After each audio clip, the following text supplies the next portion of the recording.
자, 오늘은 여호수아서 두 번째 시간인데 여호수아서는 전체적인 내용이 여호와의 전쟁이라고 할 수 있는 약속의 땅, 가나안 정복 전쟁에 대한 이야기와 그 약속의 땅을 쟁취해서 땅을 각 지파별로 분배하는 내용이 있어요. 그래서 우측에 보면 12지파, 실질적으로 동편의 두 지파 반이 이제 먼저 땅을 기업을 받았고 요단강 서편에는 9지파 반이 이렇게 땅을 분배받는 이야기가 여호수아서에 기록되어 있어요.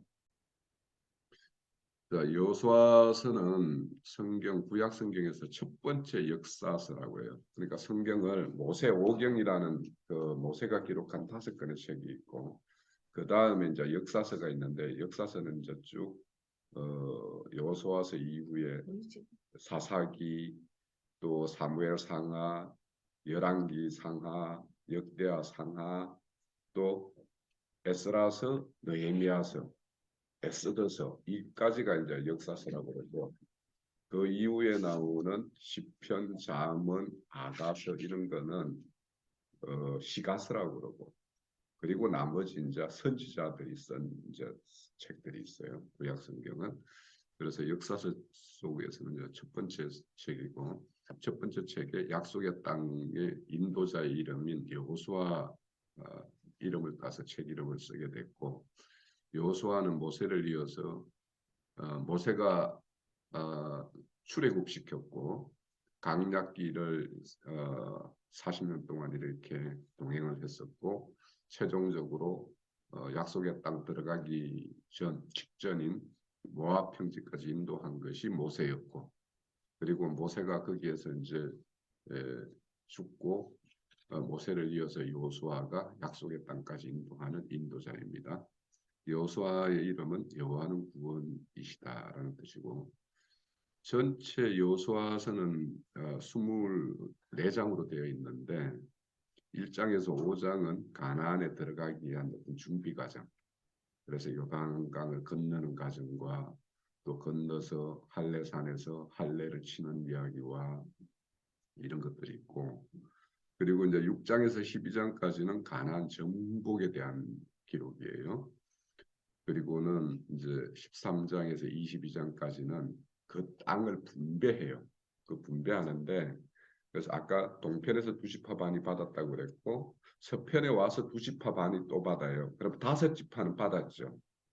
그러면 이제 나머지 7지파가 남는데 7지파는 그 약속의 땅을 두루 돌아서 그림을 그려오게 해. 그러면 그 그림을 그려오게 한 다음에 제비 뽑아가지고 나머지 7지파는 땅을 이렇게 지정을 해줘요. 그러면 그 지정받은 땅을 자신들이 가가지고 거기 점유하고 있는 족속들과 전쟁을 해서 그 땅을 쟁취해야 되는 거예요. 그러니까 좀 그게 다릅니다. 그래서 그 7지파반은 우리 신약 시대 때 우리가 이렇게 전도해서 하나님의 근속들을 이렇게 얻는 거와 이렇게 맥이 닿아 있어요.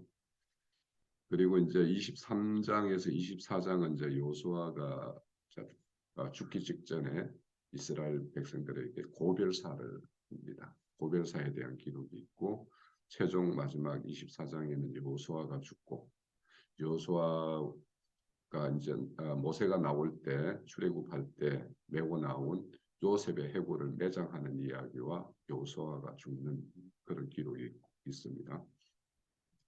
자, 그래서 이 전쟁을 준비 과정과 이렇게 땅을 정복하는데 약 7년이 걸리고 그 18년이라고 하는 거는 여호수아가 가나안 땅에 들어가서 살고 생을 마감하는 데까지가 18년이에요. 그러니까 그렇게 이해를 하면 되겠어요. 자, 이 여호수아의 기록은 목적은 하나님께서 아브라함에게 약속한 약속의 땅, 가나안 땅을 이스라엘 민족을 인도해서 그 땅을 이렇게 기업으로 주는 이야기고 그 약속의 땅에서 하나님이 통치하는 신정국가를 세우려고 하신 그 뜻을 이렇게 성취해가는 과정을 이렇게 보여주는 거예요. 그리고 여호수아서에는 처음 모세가 인도할 때 가데스 바네아에서 각 지파마다 한 사람씩 12명을 가나안 정탐꾼으로 보냈었죠. 그런데 이제 그 12명 중에서 여호수아와 갈렙은 하나님의 약속을 믿고 들어가서 쳐들어가면 저들은 우리의 밥이다 이렇게 이야기했는데 나머지 10지파는 사람들은 그 가나안 족속에 가니까 그들은 거인이고 우리보다 뛰어난 어떤 군대를 이루고 있고 우리가 가면 필경패할 수밖에 없다라고 해가지고 그런 어떤 불신을 보임으로 인해 가지고 그 사건으로 인해 가지고 가나안 강야를 38년 돌게 된단 말이에요. 그런데 이제 여호수아가 보낸 정탐꾼 2명이 이제 거기는 이름은 밝혀지지 않아요. 그 2명은 가서 이렇게 정탐을 잘 해서 그래서 가나안 정복 전쟁을 할 수가 있게 돼요. 그래서 이 정탐에서도 순종과 불순종 그렇게 믿음의 어떤 차이를 이렇게 보이고 있습니다. 그리고 이제 강야에서 불평하던 1세대들은 강야에서 다 죽어요. 38년 동안. 그러니까 어째 보면 하나님이 38년 동안 강야길을 이렇게 돌게 한 거는 그 불신의 세대 1세대들이 다 죽을 때까지 기다린 것이라고도 할 수 있어요.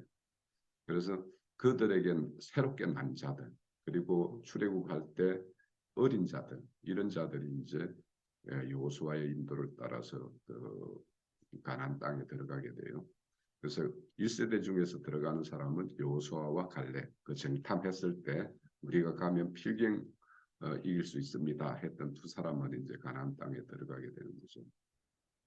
자 그리고 여호수아서는 1장과 24장에 하나님의 명령을 지킬 것을 간곡하게 이제 이렇게 부탁하는 것으로 여호수아가 매듭을 지어요. 그러니까 약속의 땅 가나안 땅 들어가면서 우리가 하나님의 명령을 지켜야 된다라고 이렇게 강조하고 이제 여호수아가 죽으면서 이스라엘 백성에게 남긴 마지막 말이 하나님의 명령을 지켜라 이렇게 이야기해요. 그리고 이제 정복 전쟁을 앞두고도 또 기업 분배를 앞두고도 믿음을 강조해요. 그러니까 이 믿음을 강조하는 것은 이 전쟁은 하나님의 전쟁이다. 그러니까 하나님을 믿고 가는 것이지 우리가 우리의 힘을 믿고 가는 것이 아니다라는 것을 이제 강조하는 것이고 이 기업 분배라는 것은 기업을 받았다고 해서 그게 내 기업이 아닌 거예요. 그것은 기업을 받아서 잘 경영하고 관리할 책임이 그들에게 주어져 있는 거예요. 그래서 그런 가정에는 여러 어려움이 있을 텐데 그래서 그런 모든 문제를 믿음으로 이겨야 될 부분이 있다라는 것과 특히 기업 분배에서 갈렙은 가장 험악한 땅, 그러니까 메마른 땅을 나는 저 기업을 주세요 이렇게 하는 부분이 있어요. 그러니까 오늘날 이제 말하면 전도하기 굉장히 열악한 환경인 그런 지역에 나는 가서 전도를 해보겠습니다 하는 것과 똑같은 그 갈렙의 어떤 모습을 이렇게 기업 분배 과정에서 딱 드러내는 거거든요. 그것도 이제 믿음을 이렇게 드러내는 거죠. 인도자 여호수아의 충성된 책임 이행으로 가나안 정복 전쟁은 성공을 하고 기업 분배를 받는 모습이 그려지고 있고 그런데 이제 그 모든 지파들 그러니까 7지파에게 땅은 직접적으로 그들은 다 몰아내고 땅을 분배한 것이 아니라 지도상에 그려서 이렇게 땅을 분배했다고 그랬잖아요. 근데 7지파 중에서 그들을 다 몰아내지 못한 지파들이 많이 있어요. 그러면은 이런 것이 왜 그렇게 하지 못했는가? 인간적인 욕심 때문에 그들과 함께 그들을 우리 종 삼으면 더 좋을 텐데 이런 생각도 있는 것이고 그래서 또 어째 보면 그들의 어떤 강성한 힘도 있었기 때문에 질에 겁먹고 이렇게 이행하지 못하는 어떤 그런 모습도 보이고 있고 그래서 완전한 순종을 이루지 못함으로 이방신에 숭배하는 그런 모세가 가나안 땅 들어가면 그렇게 강조해서 이방신에 대한 어떤 경계를 삼게 했는데도 불구하고 그들이 결국에는 이방신을 숭배해서 결국에는 하나님의 어떤 진노를 받는 그런 과정들이 이제 그 이후 역사서에는 이제 계속 기록이 돼요. 역사서를 보면서 이제 그 생각해 봐야 될 것은 한 5가지가 있는데 하나님의 언약에 대해서 신실하게 그리고 지속적으로 이루어가고 계신다라는 것을 우리가 생각을 해봐야 돼요. 그래서 그것은 첫 번째로 언약이 완전히 성취되지 못했다고 그랬죠. 그래서 하나님은 모든 것을 하나님이 다 이렇게 이루어 주시는 것만이 아니라 너희들이 스스로 이루어 가는 과정까지도 이렇게 하나님의 구속사에는 그려져 있어요. 그래서 지도상에 분배받은 땅을 그들의 기업으로 소유하지 못한 것, 아까 인간적인 어떤 욕심 뭐 이런 것들이 이제 있어서 그렇게 된 부분이 있는데, 이거는 하나님의 구속사가 일시에 완전히 종결되는 것이 아니라 지속적으로 이루어져 간다라는 거예요. 그래서 어, 우리가 구속사를 말할 때 구속이라는 말이 있고 구원이라는 말이 있어요. 그게 좀 의미가 달라. 그러니까 구속은 내가 믿음으로 인해서 내 영이, 죽었던 영이 일시에 그냥 살아나는 것을 말하는 것이고, 구원은 내가 하나님 없이 살았던 동안에 내 안에 생각과 감정과 정신세계 이런 것이 구축되어 있는 것, 이런 것들이 하나님의 어떤 정신세계로 싹 변하는 건데, 이거는 일시적으로 변하지 않는단 말이에요. 그러면 그런 거는 지속적으로 이 생을 살면서 하나님 말씀을 취하면서 점진적으로 변하는 것이기 때문에, 그래서 그 가나안 족속들을 다 이렇게 몰아내지 않은 거는 하나님이 그 구원을 이루는 과정에서 그 사람을 시험하는 도구로 쓰는 어떤 그런 측면이 있어요. 그리고 가나안 땅에 대해서는 하나님의 약속의 땅을 여호와의 기업 또는 유업이라는 말을 써요. 그러니까 이거는 하나님이 하나님에 속한 것을 우리에게 이렇게 잠시 이렇게 이임시켜 준 것이다, 이런 뜻이 있는 거예요. 그러니까 땅의 진정한 소유자는 하나님이신데 이스라엘 백성은 그 땅에서 나그네처럼 살다가 가야 되는 것이 그 기업을 맡은 자의 어떤 삶의 태도라는 거예요. 그리고 기업과 나그네라는 말에 대해서는 구약과 신약에서 계속적으로 이렇게 기록을 하고 있어요. 그래서 참고로 내가 베드로전서 1장 4절이나 뭐 히브리서 이런 말씀을 이제 언급해놨는데, 이런 것들은 시간이 나면 한번 찾아보면 좋고, 또 안식에 대해서, 자, 그러니까 안식이라는 거는 우리가 영이 그냥 살아나는 것만이 아니라 하나님이 아브라함이 약속한 건 두 가지예요. 그러니까 큰 민족을 이루는 것과 약속의 땅을 주는 것입니다. 그러니까 이 두 가지 약속이 다 성취되었을 때 완전한 안식에 들어갈 수 있는 거예요. 그래서 이 완전한 안식에 대해서는 히브리서에 보면 여호수아가 너희들에게 모든 안식을 주었더라면 그리스도 예수님이 이 땅에 올 이유가 뭐 있겠느냐. 그러니까 예수님이 이 땅에 오셔서 우리에게 줄 안식이 있다, 이런 의미가 되겠죠. 그러니까 가나안 땅에 정복한 후 안식은 그리스도의 구속을 통한 안식의 의미이다. 이거는 여호수아는 예수 그리스도를 표상을 해요.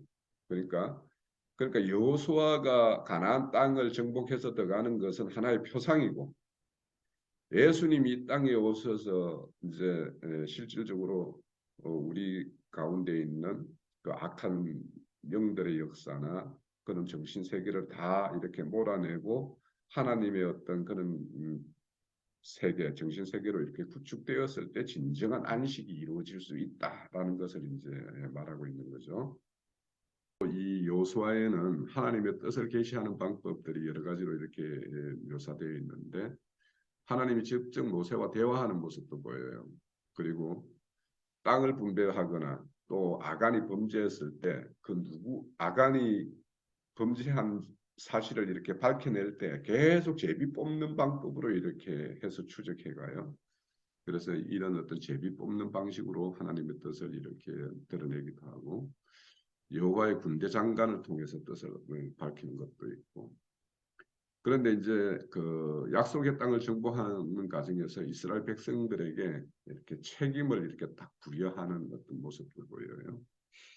그러니까 완전히 하나님이 모든 것을 다 이렇게 해가지고 딱 이렇게 손에 딱 쥐어주는 것만이 아니라는 거예요.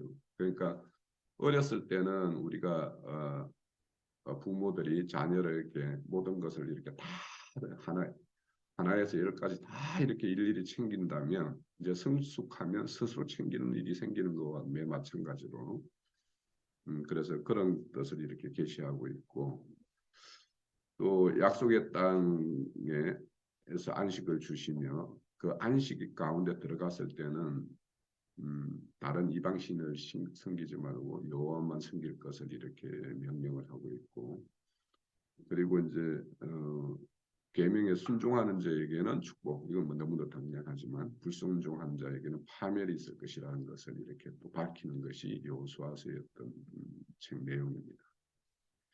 그리고 이제 하나님의 어떤 심판에 대한 내용도 있는데, 그런데 이제 가나안 족속들을 이렇게 멸절을 하라고 그래요. 그러니까 이제 이런 내용, 여호수아서를 보면서 이제 많은 사람들이 하나님을 오해하는 경우가 있는데, 어떻게 모두를 죽이라고 하느냐, 이렇게 이제 오해하는 부분이 있죠. 그거는 이제 실질적으로는 가나안 족속들이 강팍했고 하나님 앞에 죄가 간영했을 때 이스라엘 백성을 애굽에서 이렇게 출애굽을 시켜요. 그러면 그 출애굽시키는 목적이 뭐냐면 약속의 땅을 이렇게 주기 위한 것도 있지만 하나님 앞에서 악한 죄에 대한 심판의 도구로서 이스라엘을 쓰기 위함도 있는 거예요. 거기에는. 그래서 소돔과 고모라를 멸할 때에는 뭐 하늘에서 뭐 유황불이 내려와서 소돔과 고모라를 멸했다라면, 이제 그 가나안 땅에 가나안 족속을 멸하는 것은 이스라엘 군대를 이용해서 이제 멸하고자 하는, 그래서 이스라엘을 군대로, 그래서 왜 이렇게 이스라엘 군대로 직접 이렇게 사용하느냐, 신약에 오면은 이기는 자가 기업을 이렇게 받는 것에 대한 내용이 많이 나와요. 그러면 결국에는 그 가나안 땅도 너희들이 스스로 이겨서 땅을 쟁취하는 것을 이렇게 보여주고자 하는 것이 또 하나의 목적이 있는데, 그러니까 또 인간의 범죄를 심판하는 데 있어서 제 연대 책임을 나타내는 어떤 그런 모습이 있어요. 그러니까 아간이 범죄했을 때 이스라엘 전체가 여리고성 그 큰 성은 하나님의 어떤 도우심에 의해서 쉽게 그 정복을 했는데, 그 옆에 자그마한 아이성을 정복하는 과정에서 실패를 해요. 그래서 거기 그 실패하는 것이 뭐냐, 원인은 아간이 범죄했기 때문에, 아간이 그 가나안 땅 여리고성을 정복하고는 거기에 있는 뭐 금원을 이렇게 자기 것으로 이렇게 숨긴 그런 것들이 있어요. 그래서 그런 것이 이제 죄가 되어서 이런 어떤 이스라엘이 전쟁에서 이렇게 실패하는 사례를 낳게 되는 원인이 되죠. 그런데 이제 성경에는 개인에 대한 죄를 개인에게 묻는 것도 있고, 개인이 범했지만 단체에게 묻는 것도 있고, 이런 것이 이제 함께 이렇게 기록되어 있어서, 그래서 죄라는 것은 단체에게 이렇게 묻는 거는 이거는 전념성이 강해서 이거는 반드시 한번 이게 일어나면 다른 사람에게 다 오염되겠다 싶으면 전체에게 죄를 묻는 거예요. 그리고는 또 어떤 거는 순수하게 개인의 선에서 끝날 수 있는 거는 개인에게 딱 이렇게 묻고 마감하는 이런 것이 있어요. 그래서 하나님의 심판에 대해서도 이런 이해를 가지고 오늘 여호수아서 오늘 동영상을 유튜브에 이렇게 제작한다고 고생하신 분들이 있는데, 그런 유튜브들을 이용해서 우리 자녀들을 이렇게 훈육하기 위해서 이용하는 것, 선의로 쓰는 것이니까 큰 양해를 바라면서 오늘 그 동영상을 보고자 합니다. 순종의 두 번째는 이제 요단강 도하입니다. 자, 먼저 이 레위 사람들이 제사장들이 언약궤를 메고 딱 출발합니다. 그러니까 옆에 물이 딱 서죠. 이렇게 물이 오다가 딱 쌓이게 됩니다. 물이 섭니다. 그리고 여러분들 이 사람들이 그냥 건너간 게 아니고 서 있는 거예요. 이게 자세히 보면요. 이 사람이 무궁화 꽃이 피었습니다. 딱 서 있는 거예요. 이렇게 딱 4명이 언약궤를 메고 그 가운데 서 있고 백성들이 계속 지나가는 겁니다. 지나가고 나서 다 지나온 걸 확인하고 나서 모세가 올라오라고 합니다. 그때 이 4명이 쫙 올라옵니다. 그러면서 물이 탁 바뀌는 거죠. 맨 마지막에 나오게 됩니다. 요단강 도하를 통해서, 요단강 도하를 보시면요, 보리 추수 때는 요단강 물이 엄청나게 범람합니다. 이 여호수아 3장 15절, 요단이 곡식 거두는 시기에는 항상 언덕에 넘치더라. 여러분들 건기철에 가보면요, 당연히 건널 수 있습니다. 별로 물 없어요. 영상 보여줄게요. 홍해 건너기 직전에는 엄청나게 불평했습니다. 아시죠? 홍해 바로 있을 때는 애굽에 매장지가 없어서 여기다. 그때 그 멘트가 나오거든요. 왜 여기서 다 죽이냐고. 그러는데 여기 여호수아 3장 15절 부분에 보세요. 불평하는 사람 한 명도 없습니다. 한마디도 안 나옵니다. 훈련을 받은 후에 믿음이 완전히 강해졌다는 걸 증명합니다. 아무런 말이 안 나옵니다. 요단강 건너기 직전에도. 예, 순종의 증거입니다. 여호수아 4장을 보시면요, 굉장히 패턴이 지루합니다. 여호수아 4장을 보시면요, 여러분들 이래서 여호수아 어렵다고 할 수 있는데요, 반복 패턴으로 이루어집니다. 여호와가 여호수아에게 말하고 여호수아가 백성에게 말합니다. 예전에도 말했죠. 여호와가 여호수아에게 말한 거에 대해서 여호수아가 그대로 행하였더라 라고 쓸 수 있잖아요. 그래야 이게 잉크도 낭비 안 되고 얼마나 좋아요. 심플하고 효율적이고. 그런데 그래 안 해놨습니다. 보세요. 4장에 보면요, 여호와께서 여호수아에게 말한 거 그대로 똑같이 또 쓰고 있어요. 그게 왜 그러냐? 순종을 강조하다는 거죠. 똑같이 했다라는 거예요. 똑같이 하라는 대로 했다라는 거예요. 그걸 계속 1장 9절에서 반복했고요, 15장에서 8절에서 또 반복하고 있습니다. 지루합니다, 보기에는. 그러나 그걸 순종합니다. 두 번째는요, 할례 사건입니다. 아주 이게 충격적이죠. 하나님이 요단강 건너자마자 했던 첫 번째 지시가 뭔지 압니까? 이제 싸울 줄 알아요. 이제 요단강 건넜으니까 이제 싸워야 되겠다 하고 있는데, 첫 번째 지시. 막 저쪽에서는 벌벌벌 떨고 있고, 우리는 사기가 요단강 건넜으니까 사기가 충천하잖아요. 최고점에 올랐잖아요. 그럼 일반적으로 이때 내릴 명령은 뭡니까? 집에 가라! 이러면서 확 가야 되는데, 갑자기 하나님이 할례해라! 이러는 거예요. 할례해라라는 거예요. 이게 지금 무슨 뚱딴지 같은 소리냐고, 지금 이건 말도 안 되는 명령을 내리는 겁니다, 지금. 남자들은 아시죠, 이게? 할례의 고통을. 그러니까 이게 엄청나게 어려운, 지금 말도 안 되는 순종을 얘기를 한 겁니다. 이렇게 얘기할 수 있죠, 어떤 사람이. 하나님, 요단강 건너기 직전에 하지. 왜 지금 합니까? 왜? 아까 그 많은 시간들을 왜 허비하고 이제 와서 합니까? 당연히, 맞죠? 맞는 얘기죠. 그런 얘기 당연히 누가 할 수 있죠. 근데 하나님이 그때 할례하라는 거예요. 그것도 위치 볼까요? 바로 코앞에 있는 거예요. 이 여리고성 바로 코앞에서 할례를 하라는 거예요. 여러분들 그 창세기 34장에 보세요. 그 지파 2명이 가잖아요. 그 레위 지파하고 그 시므온이 가가지고 그 딸 자기 여동생 디나가 강간당하고 나서 그 세겜 족장의 추장 그 족속을 다 몰살시킬 때 할례시키잖아요. 할례시키면 10일 동안 꼼짝 못해요, 남자들은. 그때 완전 다 몰살시켜버리잖아요. 그것도 똑같은 거예요. 완전 성에서는 보고 있죠. 지금 여리고성에 보고 있는데 거기서 그 할례를 행한다. 나 좀 죽여주세요라고 마침 말하는 거 똑같은 겁니다. 10일 동안 꼼짝도 못 하는데 죽는 겁니다. 반란이 일어날 수 있습니다. 나 이 명령 못 따라. 그런데도 하나님이 그거를 지시를 했어요. 보세요. 지도를 보시면 바로 그 여리고 코앞입니다. 길갈에서 할례를 하거든요. 길갈에서 바로 코앞에서. 하나님의 전쟁 준비입니다, 이게. 무기, 전략, 식량 준비보다는 더 중요한 게 하나님 입장에서는 영적인 준비를 더 중요하다는 겁니다. 아무런 필요 없다. 왜? 싸움은 내가 싸우기 때문에. 적들이 두려워할 아주 기가 막힌 공격 타이밍에 할례를 명령하신 하나님. 우리의 때와 하나님의 타이밍은 안 맞아도 어떻게 이렇게 안 맞는지 모르겠어요. 정말 그럴 때 많죠? 나는 어디 가려고 하는데 하나님 있으라고 하고, 나는 있고 싶은데 당장 나가서 뭐 해라고 하고, 아유, 어떻게 이렇게 타이밍이 안 맞는지 몰라. 딱 똑같은 겁니다. 전혀 하나님은 예상치 못한 방법으로 우리에게 지시를 하고 명령하죠. 왜?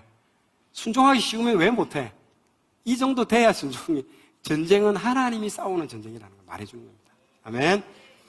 자, 할례를 행하는 또 하나의, 그냥 하나님이 그냥 쇼맨식으로, 야, 할례해. 내가, 얼마나 대단한 사람이 보여줄게 할례. 이게 아니라는 거죠. 할례하라는 이유가 있습니다. 4장 19절 한번 보십시오. 4장 19절에 첫째 달 10일에 진을 친 사건이라고 딱 언급되어 있습니다. 그냥 진을 쳤다 하면 되는 거지. 앞에 그 날짜를 왜 언급했을까요? 언급할 이유가 없어요. 언급을 했으면 첫째 달 10일이 뭐냐면요. 보세요. 첫째 달 10일이라는 게 니산월, 아비브. 제가 출애굽 때 했죠. 1월 달이 첫째 달이잖아요. 아비브. 보통 아비브 14일이 6월절에 양을 잡는 날이죠. 10일이 무슨 날이냐면요. 4일 전 6월절 양을 선택하는 날입니다. 지금도 세겜 땅에 가보면요. 지금도 사마리아 쪽에서는 지금도 양을 잡아요. 그럼 꼬리 부분에 빨갛게 페인트로 칠해놔요.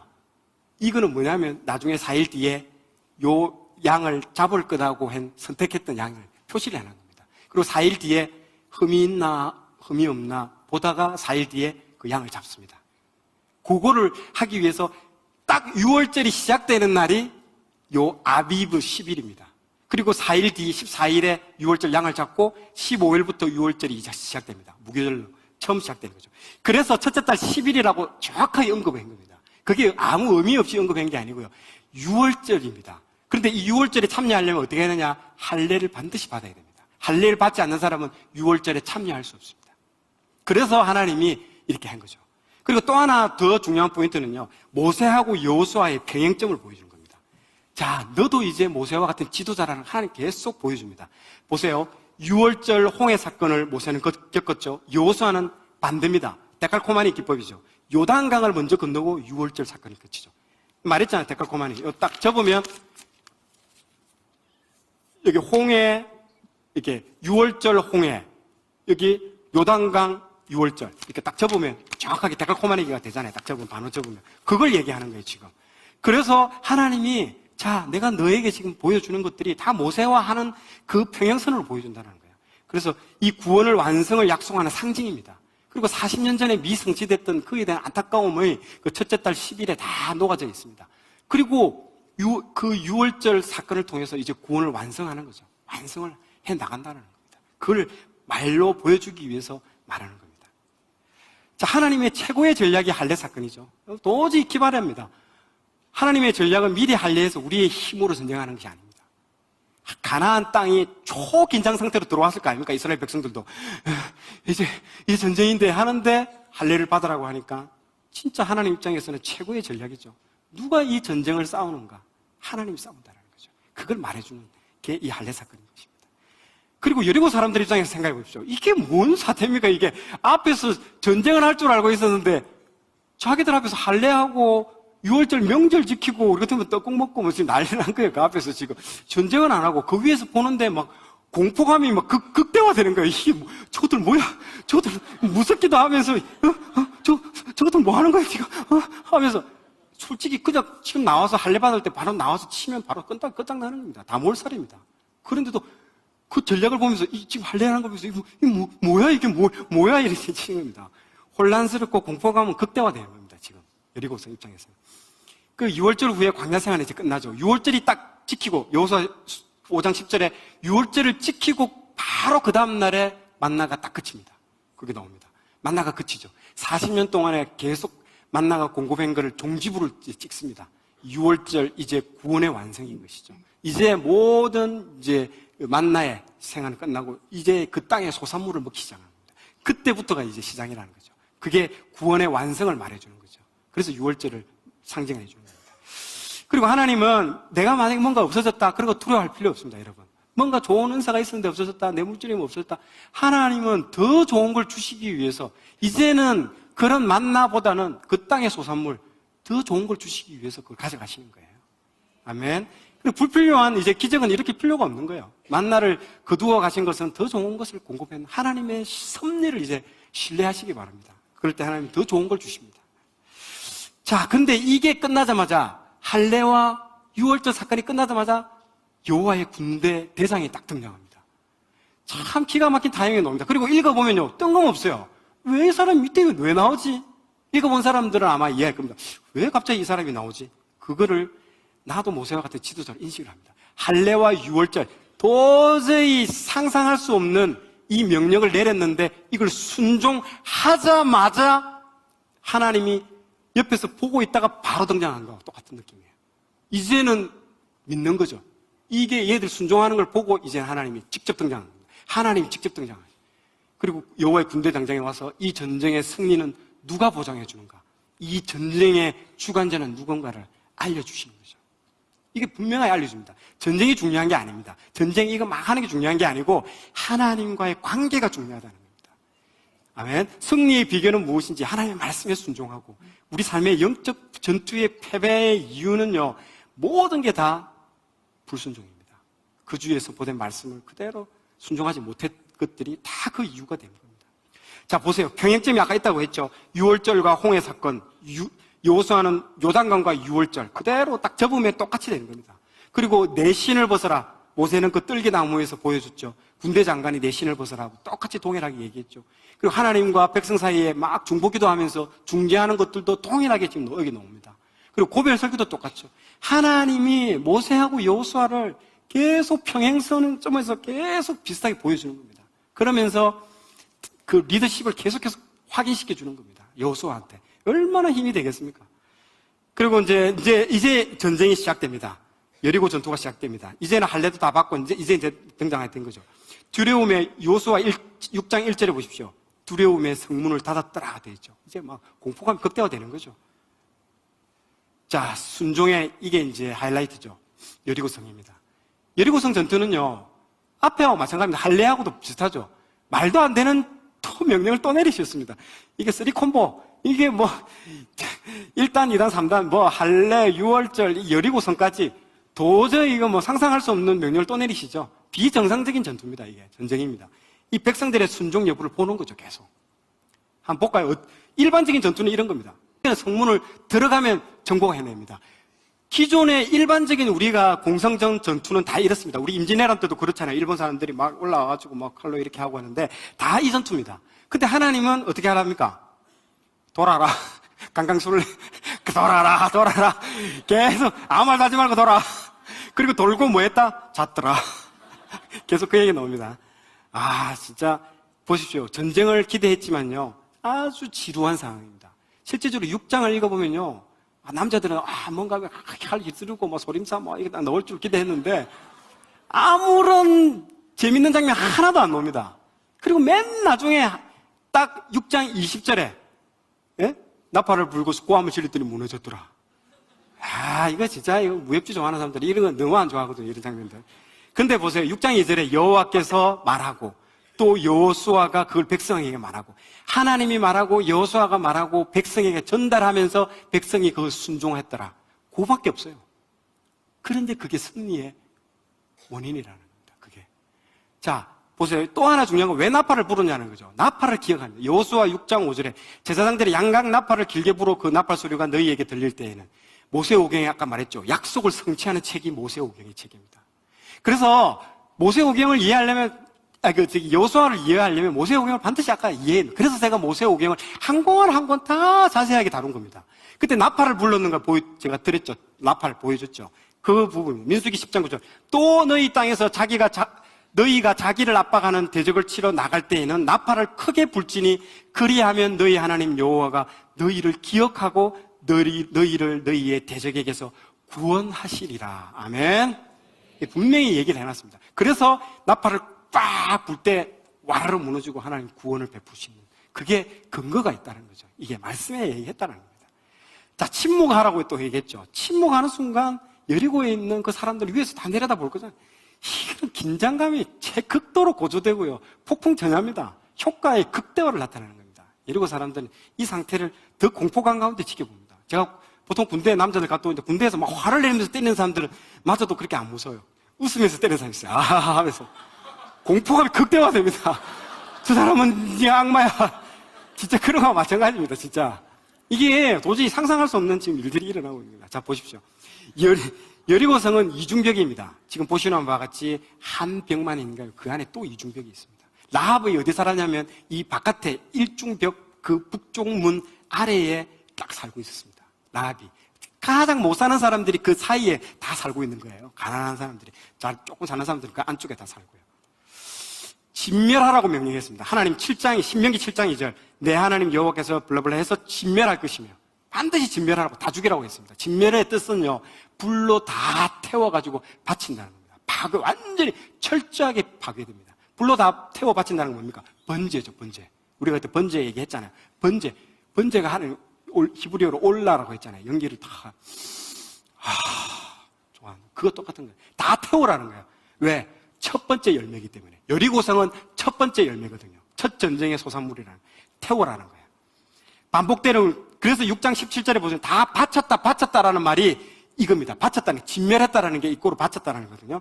여호와께 온전히 바치되 너희는 온전히 바치고 그 바친 것 중에 너희가 이스라엘 진영으로 바치는 것이 되게 하여 만약 바쳐야 할 것을 너희가 가지게 된다면 너희도 그것과 함께 묻어서 함께 바쳐진다는 뜻입니다. 그래서 바친 물건에 절대 손대지 말라고 합니다. 근데 누가 손댔죠? 네, 아간이 손대를 나중에 손을 댔죠. 불태워 바쳐라는 거 번제입니다. 근데 은금하고 동철 이런 것들 태워봤자 이건 안 되잖아요. 그거는 따로 모아가지고 곳간에다 넣어놓고 나머지는 다 태워버리라고 했습니다. 사람도 태우고 애기도 태우고 다 태우고 불에 전부 다 진멸 다 시키라고 했습니다. 그 외의 것은 그리고 그게 여리고성의 운명입니다. 하나님 그렇게 해라는 거예요. 그런데 그 잿더미 속에서 영화에 보면 나오잖아요. 포화와 같은 잿더미 속에서 한 명이 토박토박 걸어 나오잖아요. 그 사람이 누군가? 라합이라는 거죠. 라합이 그 가정과 함께 그 포화 가운데 그 진멸되는 그 연기 가운데 그 연기를 뚫고 그 가정이 걸어온다 생각해 보시죠. 영화를 너무 그래서 그게 그걸 상징을 나타나는 거죠. 라합의 구원은요, 가나안 민족의 구원의 모형입니다. 다른 사람도 라합처럼 그렇게 했으면 살아나는 겁니다. 근데 어떻게 했습니까? 다 대적하잖아요. 한번 붙잡고 다 진멸되는 겁니다. 라합이 상징으로 보여주는 겁니다. 그게. 자, 보세요. 재밌습니다. 지금 보이는 부분이 이게 여리고의 성의 장벽입니다. 맨 밑에 아래에 보면 사람이 있죠. 진짜 메뚜기 같죠? 저 위에서 거인 같은 여리고 사람들이 보고 있는 거예요. 그리고 이 장벽이 이중 장벽이고 그 안에서도 이중 장벽이에요. 밑에는 돌로 되어 있고 위에는 물은 그 진흙으로 다 만든 진흙 벽돌이에요. 그게 다 이게 되어 있습니다. 정말로 이 메뚜기 같다라는 표현은요, 현실적이면서 지극히 정말 인간적인 표현입니다. 정말로 그걸 보고 온 거죠. 와서 12정탐꾼이 보고 온 겁니다. 이거를. 그런데 놀라운 일이죠. 이게 여리고성이 나중에 무너졌는데 어떻게 무너졌는가 보세요. 이게 위에 있는 그 진흙 벽돌이요, 와르르 무너졌습니다. 무너지면서 보세요. 여기에 성이 삽니다. 여기에 사람들이 살았어요. 여리고성에. 이게 14m입니다. 그라운드 제로에서부터 14m가 위에 있습니다. 그리고 여기에 또 이 벽돌이 이렇게 성벽이 쌓여져 있습니다. 이 성벽이 이제 무너지는 겁니다. 이렇게 무너져가지고 어떻게 되냐? 이렇게 된 거예요. 그렇게 되면 이 사람들이 이렇게 타고 이렇게 되는 거예요. 걸어 올라가는 거예요. 이렇게 무슨 말인지 아시겠죠? 스트레이트 업으로 하는 겁니다. 이렇게. 하나님이 자료에 보세요. 적들이 쌓은 모든 성벽의 구조물들이 무너져 내려가지고 그 성 안으로 들어가는 오르막길을 딱 만들어주는 거예요. 너무 놀랍죠? 이게 하나님이 하신 거예요. 모든 성벽이 무너져가지고, 안 그러면요, 이 사람들이 밑에서 어떻게 올라가, 번지 점프도 할 수 없고, 어떻게 위로 올라가, 못 올라갑니다. 이게 무너지면서 자기들이 쌓았던 모든 성벽들이 무너지면서 이게 쫙 이렇게 만들어준 거예요. 오르막길로 쫙 만들어준 거예요. 그래서 착착착 올라가는 겁니다. 보세요. 그림으로 보여줄까요? 이 그림입니다. 근데 KJV 성경에 보면요, 이게 묘사를 이렇게 해놨습니다. 그래서 여러분 NIV보다는 KJV가 상당히 좋습니다. 왜냐하면 원어에 그대로 가깝습니다. 원 그 뜻과 went up이라고 되어 있습니다. go up 되어 있죠. go up into the city straight로 go upside로 쫙 올라간다고 되어 있습니다. 아주 표현이, 지금 보세요. 지금 화면이 놓은 것들이 성벽이 무너져가지고 군인들이 그 성벽을 오르막길로 착착착착 올라갈 수 있게끔, 그리고 성벽 안으로 진입을 합니다. 14m가 되는 그 높은 진입을 모든 사다리가 쫙 열리는 거예요. 와, 이게 놀라운 겁니다. 이게 고고학자들이 다 발견한 겁니다. 다 나와 있습니다. 놀라운 겁니다, 이게. 그리고 영어로도 이렇게 다 나옵니다. 하나님이 하신 여리고의 성의 성리입니다. 자기들이 방어 목적으로 난공불락으로 이렇게 구조물을 쌓아놓았지만은 하나님이 그 난공불락의 구조물을 하나님의 군대가 쉽게 들어갈 수 있는 길로 다 바꿔놔 버리십니다. 정말 다른 사람들이 물질을 아무리 그 물질이 하나님을 위해서 나중에 그 물질이 우리한테 다 옵니다. 그걸 말해주는 거잖아요. 아멘. 열방의 재물들이 다 몰려옵니다. 그렇게 다 바꾸십니다. 하나님께서. 들어가 보니까요, 또 곡식이 가득 찬 불탄 항아리들이 다 발견됐습니다. 요거거든요. 고고학자들이 실제로 가서 봤는데, 안에 가보니까 항아리 안에 곡식들이 가득 되어 있었다는 거죠. 고고학자들이 볼 때는 그 성벽 안에서 몇 년간을 버틸 수 있었다고 합니다. 그런데 몇 년간을 전투가 될 줄 알고 딱 걷어 담그고 있었는데 7일 만에 게임이 오버돼 버린 거예요. 그래서 불에 탔는데 가서 보니까 물하고 식량, 이 곡식들이 가득 다 있었다는 거죠. 웃긴 거죠. 그리고 그게 다 진짜 하나님의 말씀 그대로 다 불타버렸습니다. 번제로 다 불에 태워버렸습니다. 자, 이게 여러분들 이 고고학팀이 3팀이 있습니다. 여리고 성에 있어서 중요한 고고학팀은 3명인데요. 캐서린 캐년하고 그 가스탱이라는 2사람이 제일 유명하고, 그리고 독일 고고학팀이 있는데요. 이런 말을 했습니다. 캐서린 캐년은 이 사람이 믿는 사람도 아니에요. 불신자인데도 가서 고고학팀에 갔는데요. 이렇게 했습니다. 제가 읽어볼게요. 여리고, 영어로 이렇게 completely, 제가 한글로 할게요. 여리고 성의 파괴는 철저했다. 벽과 바닥들은 화재로 인해서 검거나 붉게 타 있었고, 방마다 쏟아진 벽돌, 벽재들, 가재짓기들이 심하게 불탔지만 그런데 동쪽 방들의 벽돌은 화재의 영향을 받기 전에 붕괴된 것으로 보인다. 이 사람은 불신자인데도 이렇게 얘기했어요. 그리고 고고학적으로 이렇게 발굴을 해보니까 여호수아가 말한 그대로 파괴되고 난 뒤에 불탔다라는 게 이 캐트린 캐년이 발견된 겁니다. 이렇게. 그리고 가스탱은 이런 말을 했습니다. 이 사람은 복음주의자인데요. 마치 거인의 손이 하늘로부터 내려와 해변의 모래성을 부수듯 손가락으로 성벽들을 때려 부순 듯 보였다. 되어 있었고요. 진짜 재밌는 건 이 세 번째 독일 고고학팀입니다. 독일 고고학팀이 갔는데 북쪽을 탐사했어요. 북쪽 성벽을 가보니까 북쪽 성벽이 무너지지 않고 그대로 서 있다는 거예요. 깜짝 놀란 거예요. 이거 어떻게 된 거야? 북쪽 성벽을 지금도 2m 정도가 서 있어요. 알고 봤더니 그곳이 라합이 살았던 집이에요. 거기가. 왜 그러냐면 그 2m 그 성벽이 만약 무너졌다면 라합 다 죽어버립니다. 라합 집안들 전부 다 죽어버립니다. 딱 북쪽 거기만 딱 서 있습니다. 나머지 다 무너져 있는데. 거기서 줄을 타고 그 정탐꾼들을 내려보냈고요. 그리고 그 내려보내 난 뒤에 그 산지에 3일 동안 숨었다고 되어 있잖아요. 산지에 3일 동안 숨어 있다가 나중에 도망갔잖아요. 그 산지가 북쪽에 조금만 올라가면 산이 있어요. 거기에 다 3일 동안 숨어 있다가 도망을 간 거예요. 다 정확하게 나옵니다. 그게 부분들이. 지형학적으로, 고고학적으로 전부 다 나옵니다. 재밌습니다. 다음 장. 무너진 여리고성에 대해 예언이 있습니다. 6장 26절에 누구든지 일어나서 이 여리고성을 건축하는 자는 여호와 앞에서 저주를 받을 것이라. 그 기초를 쌓을 때에 그의 맏아들을 잃을 것이요 그 문을 세울 때는 그의 막내 아들을 잃으리라 하였더라. 여리고성은 첫 열매라 가지고 건축을 절대로 못하게 합니다. 역사적 교훈의 효과죠. 이게 성을 안 쌓아요? 그건 하나님께서 쌓지 말라고 했어. 그러면서 막 사람들 입에 막 회사되잖아요. 그걸 노린 거죠, 하나님께서. 그렇게 해서 역사적 교훈을 첫 번째 열매이기 때문에. 그런데 꼭 하는 사람 있죠? 꼭 하지 말라면 꼭 하는 사람 있어요. 호기심이 많고. 열왕기상 16장 34절. 그 시대에 아합 시대입니다. 베델 사람 히엘이 여리고를 건축하였는데 그가 그 틀을 쌓을 때에 맏아들 아비람을 잃었고 그 성문을 세울 때에 막내 아들 스굽을 잃었으니 여호와께서 눈의 아들 여호수아를 통하여 하신 말씀과 같이 되었더라. 아멘. 예, 하나님의 아합 경고한 사건입니다. 지금 보세요. 지금도 아무것도 안 샀고 그대로 있습니다. 지금 관광객들이 가 있는 여리고성입니다. 그대로 있습니다. 누가 세우면 무서워서 세울 수 있겠어요. 지금도 그대로 지금 여리고성은 가난한 지역으로 저렇게 그냥 방치된 채로 있습니다. 여리고성 전투의 의미입니다. 여리고성 전투는 상상하기 힘든 엄청난 순종의 사건입니다. 하나님이 우리에게 요구하시는 것은 믿음으로만 가능한 것을 요구합니다. 쉬운 거 이런 거 요구하시. 진짜 믿음으로만 할 수 있는 거. 왜 우리 인생에 이 여리고성과 같은 이 놀라운 일들이 일어나지 않을까요? 100% 순종을 안 하기 때문에 그래요. 다 내 이성으로 내가 할 만한 것들은 내가 다 하고 내가 다 해결할 것들은 내 이성으로 다 해버리죠.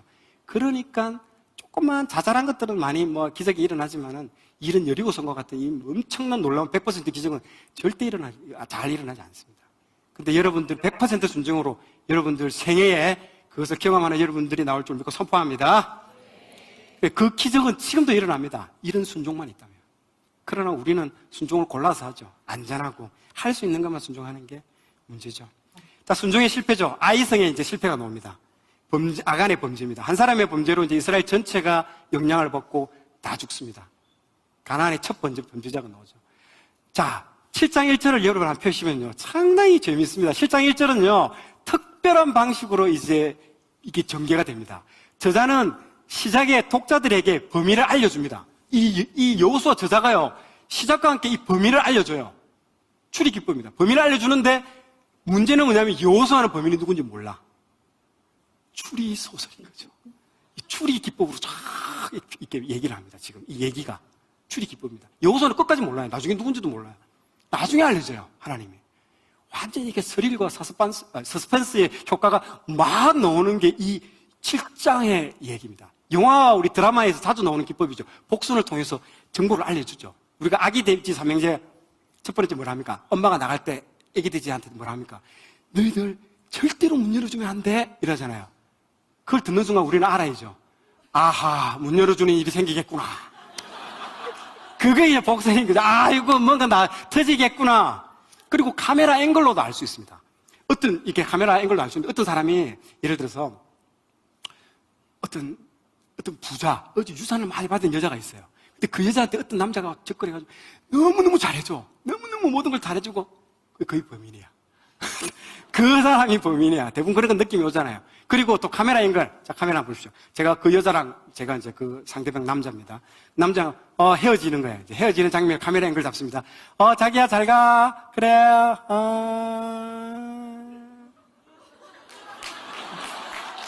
갔어. 그게 범인이야. 이게 이 사람이 범인인 거야. 무슨 말인지 알겠죠? 그걸 다 알려준다는 거예요. 이게 지금 여호수아 7장에서 전개하는 방식이 추리소설로 싹 전개합니다. 독자만 알아요.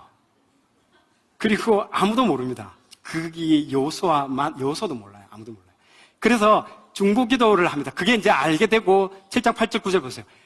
주여 이스라엘이 그들 원수들 앞에서 돌았었으이다. 이제 패하고 났습니다. 그래서 여호수아는 모르고 야 그래 아이성에 보내. 그래가지고 몇 명밖에 안 보내. 그래 갔는데 막 죽어서 돌아오고 난리가 난 거지. 패배한 거예요. 첫 패배가 되는 거예요. 이제 막 가슴이 이제 우리가 막 녹아내리는 거예요. 우리 편이 이제 녹아내리는 거예요. 간담이 녹아내리. 그때 이 여호수아가 중보기도를 하는 거죠. 하나님께 주여 이스라엘 그의 원수들 앞에서 돌았었으니 내가 무슨 말을 하오리까? 가나안 사람과 이 땅의 모든 사람들이 듣고 우리를 둘러싸고 우리 이름을 세상에 끊으리니 주의 크신 이름을 위하여 어떻게 하시려 하나이까 하니. 그러니까 나는 괜찮습니다. 하나님. 그러나 하나님 이름이 열방의 이방인들한테 치욕을 당하게 되지 않습니까? 라고 하는 거예요. 이게 또 모세가 옛날 기도했던 거 똑같죠.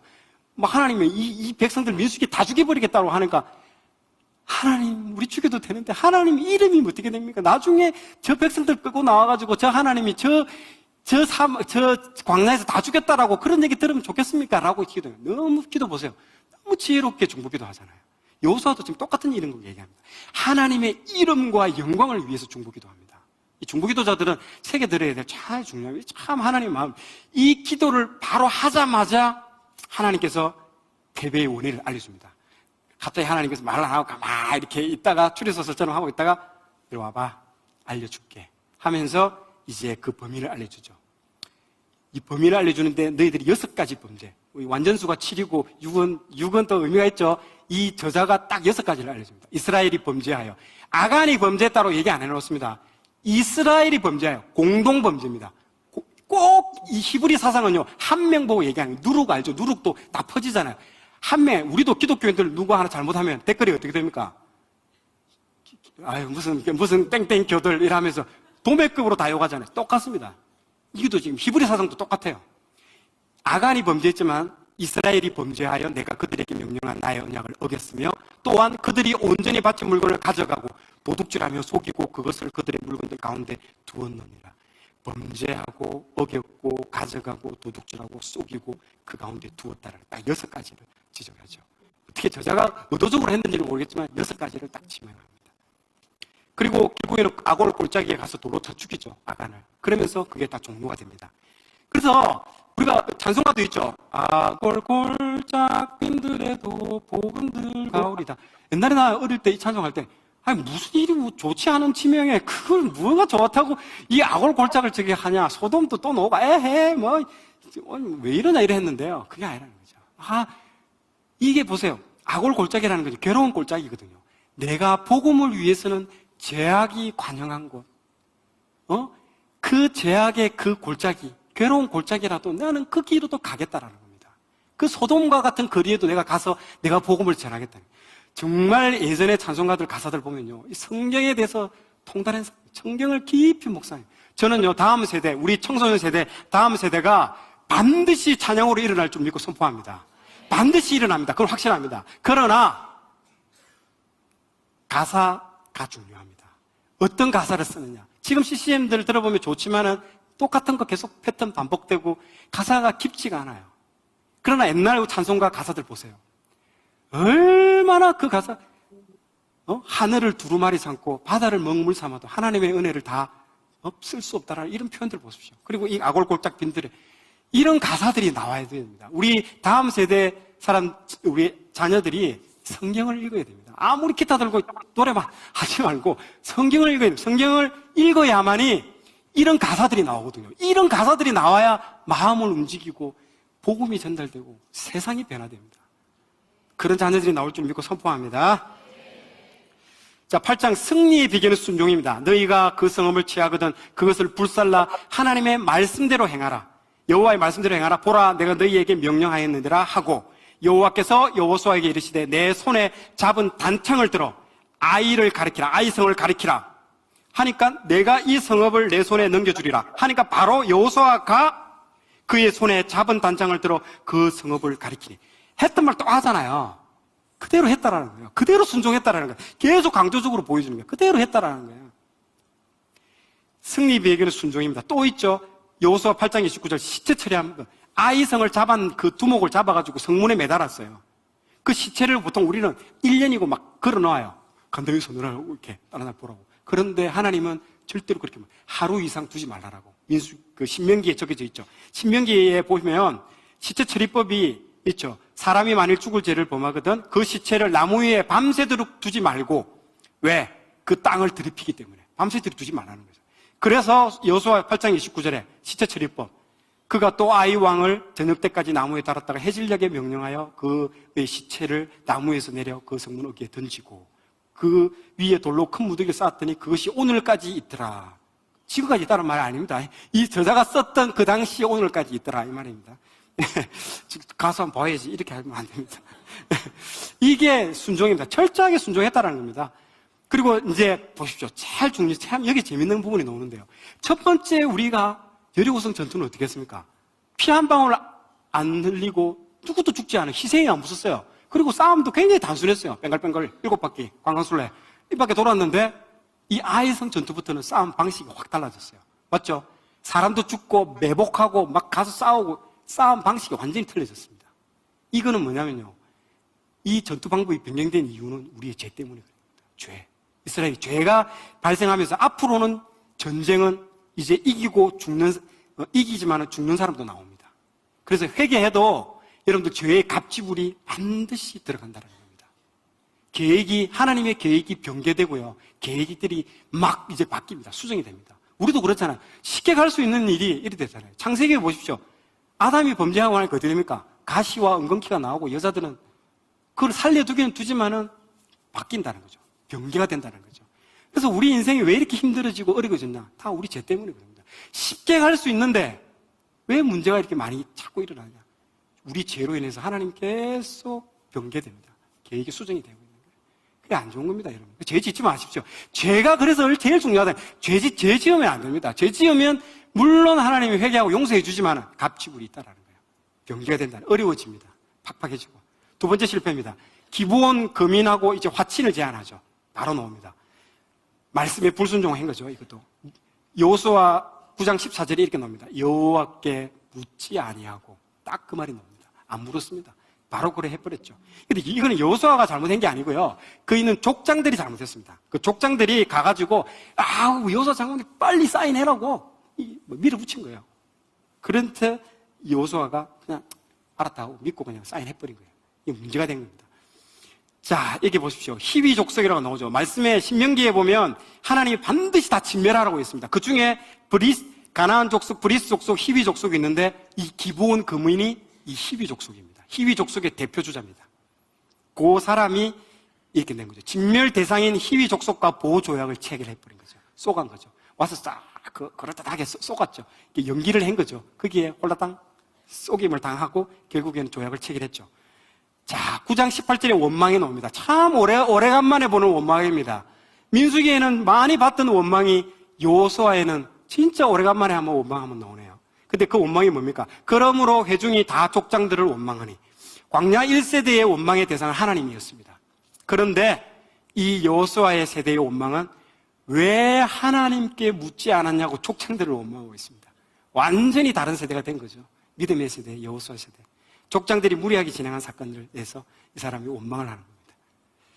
자, 순종으로 다시 돌아오죠. 두 번의 실패가 있지만 하나님 다시 순종을 통해서 돌아옵니다. 7번의 반복 패턴이 나옵니다. 연합군을 이제 나머지 다른 족속들이 이제 연합군을 형성해가지고 이 기브온을 치러 오는 겁니다. 기브온을 치러 오니까 기브온 여기 있는 두목이 여호수아 장군님 핸드폰 전화해가지고 빨리 도와달라고. 그리고 도와달라는 것도 요청이 아니야. 그게 명령이에요. 보세요. 그 코가 끼인 거지, 이제. 도와달라고. 자, 여기서 여러분들 고민해야 됩니다. 하나님은 진멸하라고 했죠. 이전에. 근데 여기서는 보호조약을 체결했죠. 이 두 개가 충돌이 일어나는 거죠. 하나님 명령한 것과 보호조약을 체결한 것, 둘 다 충돌이 일어납니다. 이때 하나님은 뭘 선택할까요? 이게 진짜 재밌는 상황입니다. 하나님이 분명히 약속했던 말씀이고, 둘 다. 이것도 이 사람 간의 신뢰가 중요한, 신뢰가 보호조약 체결돼요. 하나님 이걸 선택해요. 요거 해라고. 도와주라고 합니다. 그래서 쳐들어올 때, 이 여호수아가 군대를 출동해서 이 5명을 연합군을 갖다가 다 물리쳐버립니다. 기본을 구해줍니다. 그래서 다 진멸해버립니다. 나머지 온 사람들에 대해서. 마지막 절에 또 반복해서 완벽하게 순종했다는 걸 보여줍니다. 이렇게 싸우죠. 그래서 이때 나온 게 이제 태양아 멈추어라, 달도 멈추어라. 어제 우박이 내렸는데 여기도 우박이 또 큰 우박이 다 내려가지고 진멸이 됐습니다. 밑에서 라기스, 헤브론, 야르못 인데 동맹군들이 밑에서 쫙 올라오는 겁니다. 여기 이스라엘 군이 길갈에서 오고 기브온에서 한 번 붙은 거예요. 그리고 쳐나가면서 아세가까지 치고 나가는 겁니다. 그래서 완전히 다 진멸돼 버렸습니다. 기브온을 도와준 거죠. 자, 여기까지 중부 전투에서 시작된 게 남부 전투까지 오게 됩니다. 자, 여기서 하나님만 순종만 하면 이제 하나님만 의지해라는 겁니다. 자, 11장 9절에 보시면요, 여호수아가 여호와께서 자기에게 명령하신 대로 행하여 그들의 말 뒷발에 힘줄을 끊고 그들의 병거를 불로 살랐더라. 하나님이 전쟁 끝나고 났는데 이 전쟁 물자를 불태우고 없애버리라는 거예요. 말들은 뒤에 힘줄을 다 끊어버리래요. 아니, 이게 얼마나 중요한 건데, 우리 물자고 다음 전쟁에 써야 될 중요한 물자인데 하나님이 다 불태우고 없애버리라고 하네. 무슨 이런 사태가. 정말 이걸 순종하는 게 어렵거든요. 근데 대단한 용기로 순종해버렸습니다.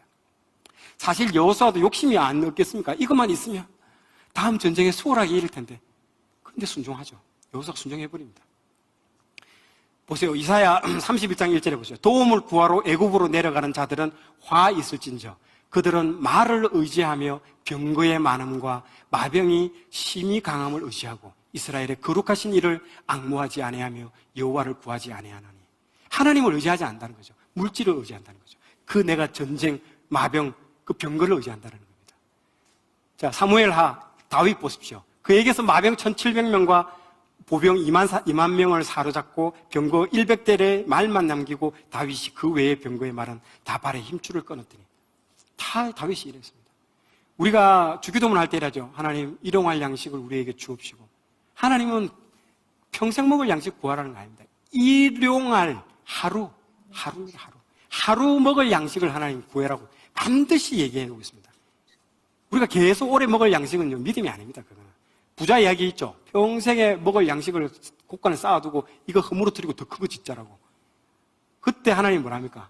내가 오늘 밤 와서 너를 데려가겠다라고 얘기해버리잖아요. 오늘 문제가 아닌 오지도 않은 문제에 대해서 여러분 고민할 필요 없습니다. 저축, 연금, 투자, 자녀 문제 등 더 비축하려고 심지어는 사람들 뇌물까지도 받고, 뇌물 받는 게 뭡니까? 더 쌓아두는 거잖아요. 내가 다음에 먹어야지 쌓아두는 거거든요. 부정한 방법을 사용하는 부분도 많죠. 하나님을 의지하라는 겁니다. 그것만 가지고. 여러분들 오늘 세 끼 다 드셨죠? 네, 그거로 만족하시면 됩니다. 네. 자, 다음 장면 한번 보겠습니다. 자, 마지막 이제 가나안 북부 전투가 시작됐습니다. 가나안 북부 전투가 시작되면서 이제 진짜 모래알 같은 털입니다.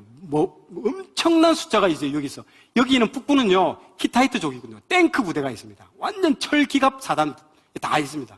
이길 수가 없어요, 우리. 농민군들은 가서 빗자루 몽둥이 들고 올라가서 싸우는 거거든요.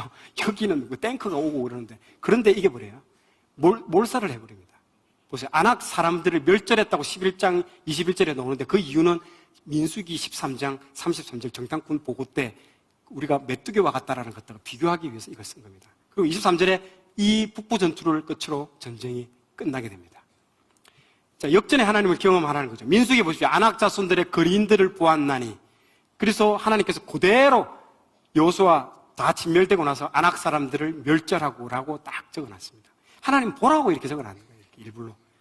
자, 마지막이죠. 끝까지 순종. 여호수아 순종입니다. 여호수아가 그 왕들의 모든 성읍과 그 모든 왕들을 붙잡아 칼날로 쳐서 진멸하게 바쳤으니 여호와의 종 모세가 명령한 것과 같이 하였으되.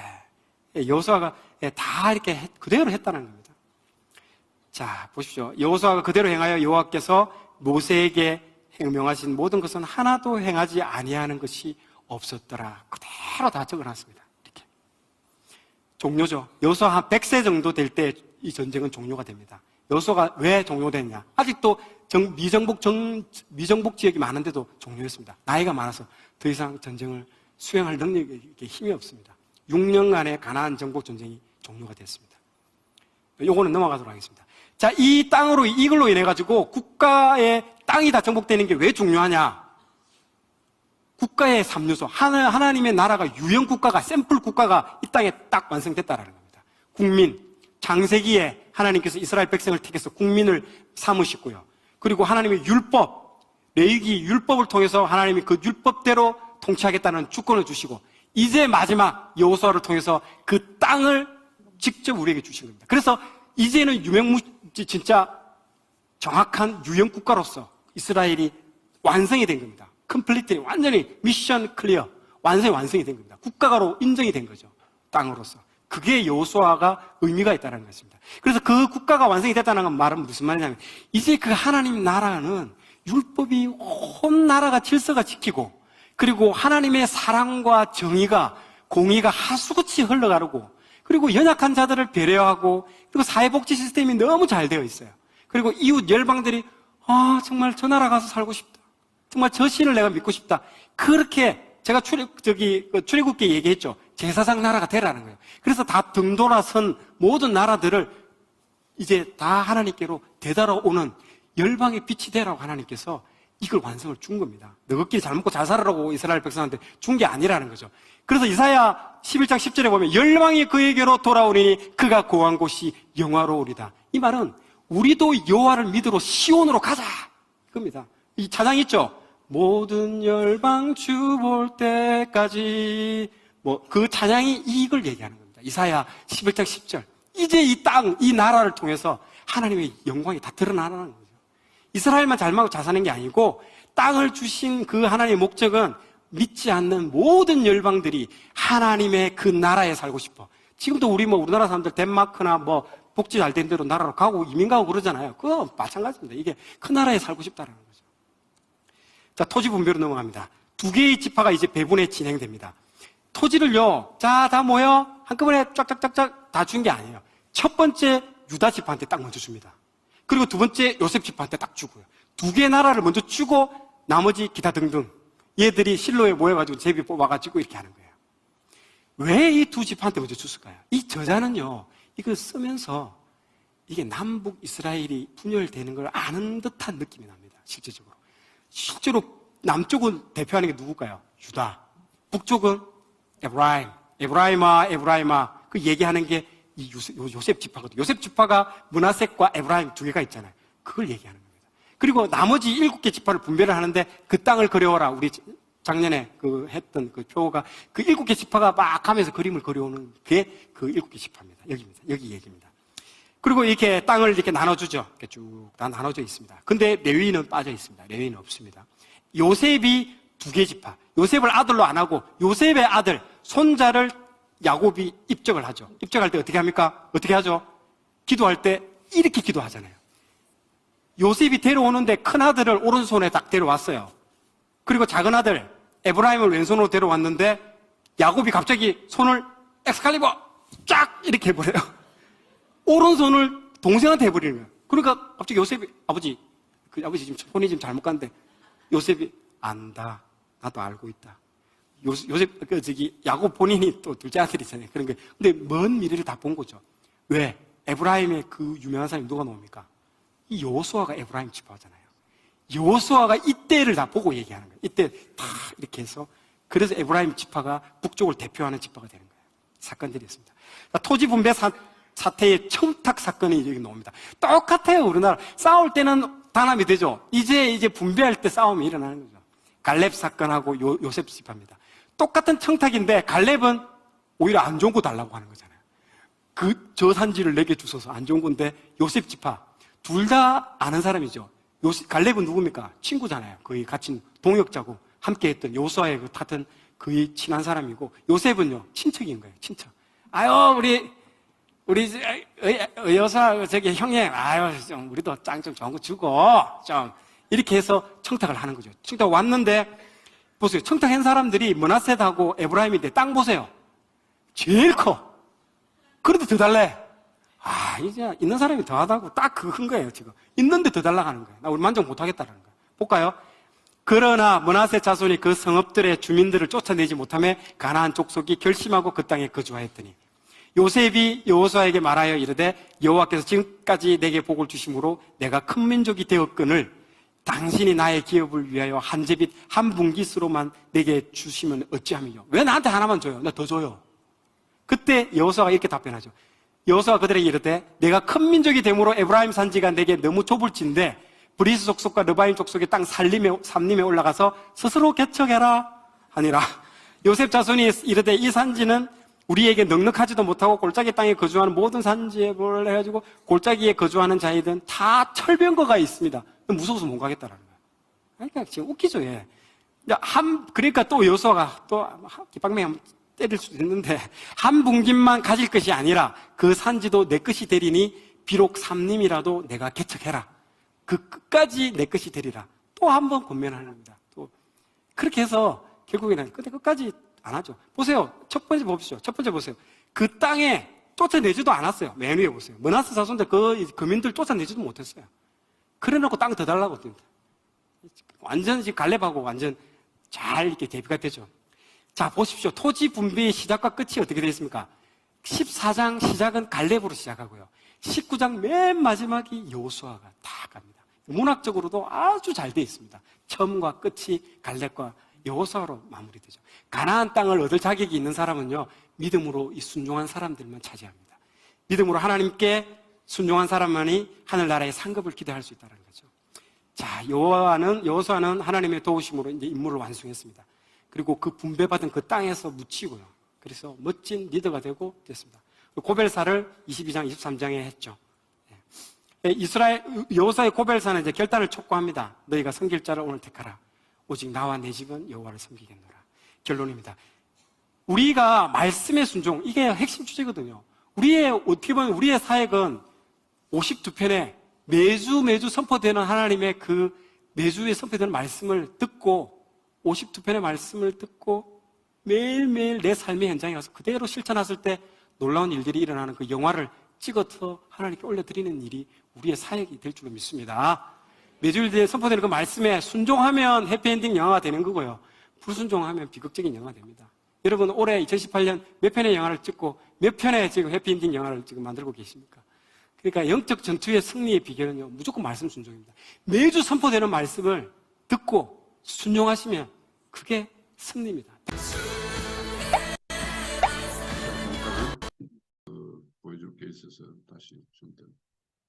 지금 아까 그 여호수아 9장의 내용을 이 영상에서 설명할 때 우리가 다시 하나 생각해 봐야 될 것이 있어요.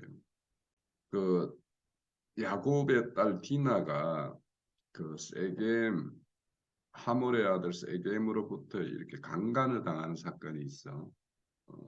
그 사건을 당하고 그랬을 때 그 야곱의 아들 시몬과 레이라는 둘째 셋째 아들이 이 하몰 족속들에게 가서 너희들이 우리 여동생 디나와 이렇게 혼인 관계를 맺으려면 너희들 족속들의 남자들은 다 할례를 하라 이렇게 해. 그래서 이 세겜이 그 디나를 너무 사랑해서 그런지 그 요구를 다 들어. 그래가지고 남자들이 다 할례를 쳐. 그 할례를 쳤을 때 그 시몬과 레이가 자기들의 군사들을 데리고 가서 그 하몰 족속들을 치는 쳐. 그러니까 속인 거지. 그런데 이때 그 하몰의 아들 세겜이라는 이 사람들이 누구냐면 히 족속이야. 그러니까 이들에게는 그 제안한 그 할례가 이 할례라는 거는 하나님의 근속이라는 상징적인 거거든. 어떠한 의도였던가 이들은 할례를 했었어. 할례 있는 족속이 되었어. 그런데 이제 이것이 지금 우리 금방 내용 중에 보면 여호수아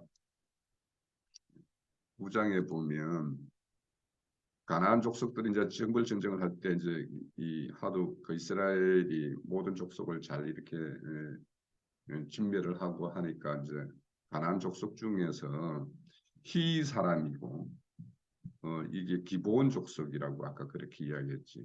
그 기브온 족속들이 속여 우리는 저 먼 데 있다가 당신들의 어떤 이름 하나님의 이름을 듣고 우리도 하나님을 섬기기 위해서 당신에게 하친을 맺으러 왔습니다. 이렇게 해. 그렇게 속여서 이제 하친을 맺어. 그 맺었는데 이걸 이제 아까는 이제 그 불순종의 어떤 상징이었다라고 이야기하지만 우리의 어떤 구원이라는 것도 속 내용 그러면 그 저게 유월절 볼 때 왜 문설주에 어린 양의 피를 바르면은 이렇게 유월되지, 그지? 사망의 권세가 그 집은 이렇게 넘어가잖아, 그지? 그러니까 그런 것처럼 그 집안에 있는 사람들은 똑같아요. 옛날 그 끝에서 그 장자들이 다 죽는 사람이나 그 안에 있는 사람이나 똑같은데 단지 뭐냐면 피 발렸다라는 것 때문에 이렇게 유월시켜 주는 거야. 이것이 우리의 구원에 굉장히 중요한 거야. 혜진 잘 이거 이해해야 돼. 야곱에게 이삭에게 그 장자의 축복을 받을 때 야곱이 형 에서의 옷을 입고 들어가지. 자기 몸에 막 이렇게 털을 붙이고 에서인 것처럼 꾸며가지고 들어간다고. 어?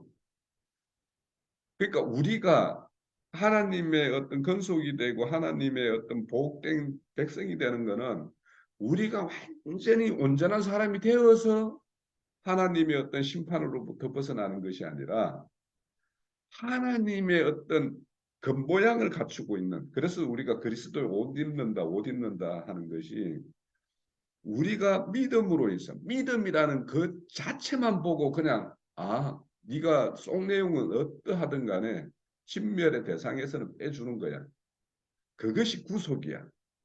그리고는 이제 구속받은 사람을 하나님이 이제 그 인생을 통해서 계속 다루어 가는 거지. 그래서 그 사람을 생각을 바꾸고 그 사람이 인생을 살아가는 어떤 목적을 바꾸고 이렇게 해서 온전히 하나님 사람으로 점점 만들어가는 것이 뭐냐면 구원이야. 그래서 그걸 우리가 혼의 구원이라고 그래.